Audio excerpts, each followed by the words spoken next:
Hello guys, today I was telling about how to fix Instagram account temporarily locked. If you send it a third party app or a APK file or any you was clicked on any hacking link, so your account will be temporarily locked. So for that we have a solution. First of all, you need to go to Gmail. I was going to mail, and here we need to click on compose a mail. I have a symbol. You can see that, and after that we need to send to support instagram.com, and subject is Instagram account temporarily locked problem.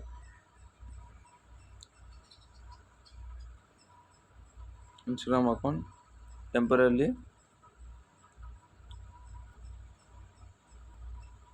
locked problem. After that you need to compose a mail.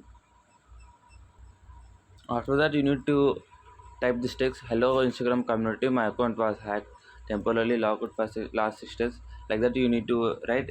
Just copy the this format and Google mail on your mail, and here you need to write your account name and user ID, and here we have a attach a file. You need to take a screenshot of your Instagram account or username, and if you fill in the details you have some SC details, and just screenshot it and paste here you will click on attach a file. You will have a browser and paste it, and you will send to here we have a symbol of share. You need to click on that. Here you will have symbol of share. You need to click on that. Your SC details and screenshot details, your account username details will be going to Instagram community, and they definitely respond to your mail, and within 24 hours your account will be unlocked and you will use your account. Thank you.